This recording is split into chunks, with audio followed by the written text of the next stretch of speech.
Halo semuanya, Assalamualaikum warahmatullahi wabarakatuh. Perkenalkan, nama aku Okta Ramayani, mahasiswa dari Universitas Jambi, Program Studi Pendidikan Sejarah. Kali ini aku akan bercerita tentang sebuah legenda yang berasal dari tanah Jambi, yaitu tempat yang kaya akan budaya, sungai yang besar, dan kisah-kisah kuno yang sangat menarik untuk diceritakan. Di antara banyak kisah yang berkembang dari mulut ke mulut, ada satu nama yang sangat dikenal oleh masyarakat Jambi, yaitu Putri Pinang Masak.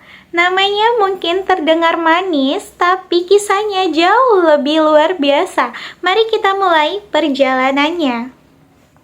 Dahulu kala, Putri Pinang Masak merupakan seorang putri yang cantik, bijak, dan mandiri. Di sebuah desa yang kecil terletak di pinggiran sungai Batanghari, hiduplah seorang gadis yang dikenal luas oleh masyarakat karena kecantikannya yang tiada duanya. Kulitnya halus, wajahnya berseri, seperti pinang yang masak secara kemerah-kemerahan, sehingga ia dipanggil Putri Pinang Masak.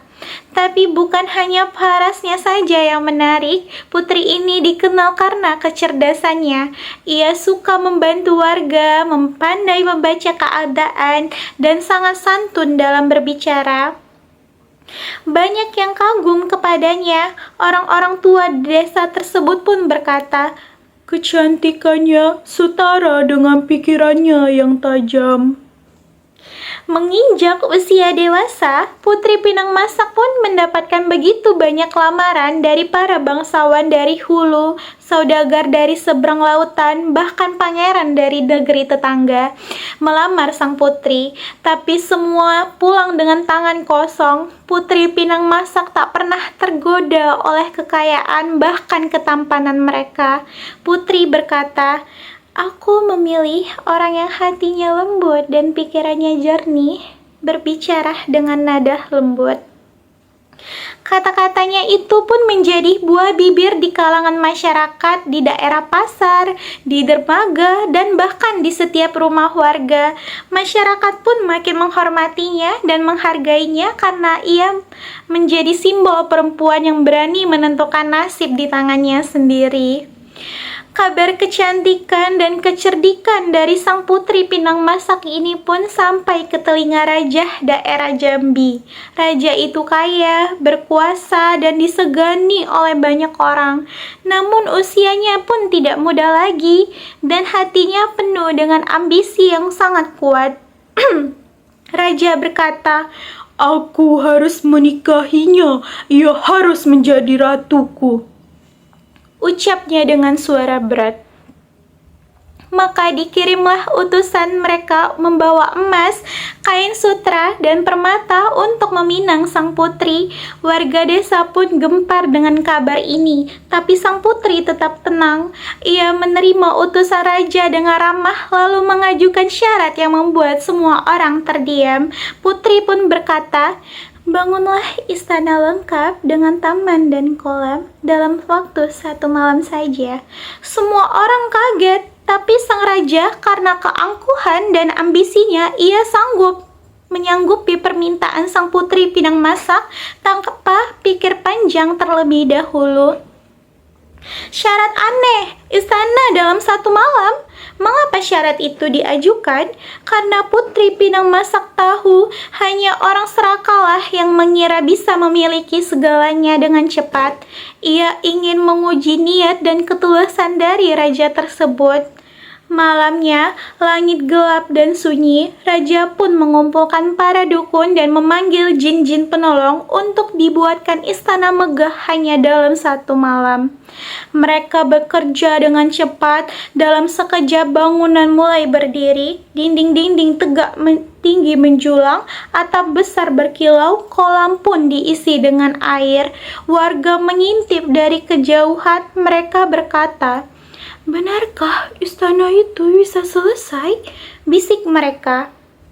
Mendengar kabar istana akan selesai, sang putri pinang masak pun mulai khawatir. Jika selesai, ia harus menikahi raja yang tidak ia cintai ini. Jin bekerja dengan keras. Putri sangat cemas memikirkan cara untuk menggagalkan pekerjaan mereka. Jam-jam terus berlalu dengan cepat. Cahaya bulan menjadi saksi betapa cepatnya istana itu dibangun. Tapi putri tidak tinggal diam. Ia menuju kandang ayam, mengambil serabut dan mulai membakarnya hingga asap menebal dan keluar.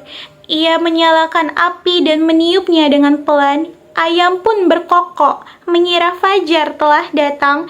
Di saat yang sama, jin-jin pembangun pun menghentikan pekerjaan mereka. Mereka berkata, "Waktu kita telah habis, fajar telah tiba." Akhirnya mereka menghilang satu persatu dan istana itu pun belum selesai. Masih ada dinding yang belum berdiri dan kolam belum terisi penuh. Pagi pun tiba. Raja datang dengan gagah dan beraninya diiringi prajurit dan dayang. Tapi yang ia lihat hanya bangunan setengah jadi. Mana istananya? Raja pun marah besar dan berkata, "Mengapa belum selesai?" teriaknya. Sang putri pinang masak pun keluar dengan tenang dan tersenyum, lalu berkata, "Ampun tuanku sang raja yang berkuasa. Saya hanya meminta istana yang selesai dalam satu malam, dan lihatlah, istana ini bahkan belum selesai dibangun." Sang raja tak bisa membantah, ia telah gagal memenuhi syarat. Wajahnya memerah karena malu. Ia kembali ke kerajaannya tanpa bicara sepatah kata pun. Warga desa bersorak dalam hati, putri mereka telah menang tanpa keresahan dengan kecerdikan yang ia punya. Akhirnya, sejak hari itu, putri pinang masak makin dihormati. Ia tak hanya cantik, tapi juga cerdas dan berani dalam melakukan sesuatu. Banyak perempuan muda terinspirasi olehnya. Ia hidup dengan damai, memimpin masyarakat desa, serta menjadi simbol kekuatan perempuan di daerah Jambi. Namanya terus dikenang, bahkan hingga kini. Banyak yang percaya bahwa nama Pinang Masak menjadi cikal bakal nama sebuah daerah di Jambi. Di sekolah, di rumah, dan di acara budaya, kisahnya terus diceritakan. Putri Pinang Masak bukanlah sekadar tokoh legenda, ia adalah warisan nilai-nilai kearifan lokal Jambi. Demikianlah cerita yang dapat saya sampaikan ini. Semoga kita semua mendapatkan pesan moral yang terkandung di dalamnya. Sekian dan terima kasih. Saya akhiri. Wassalamualaikum warahmatullahi wabarakatuh. Sampai ketemu lagi.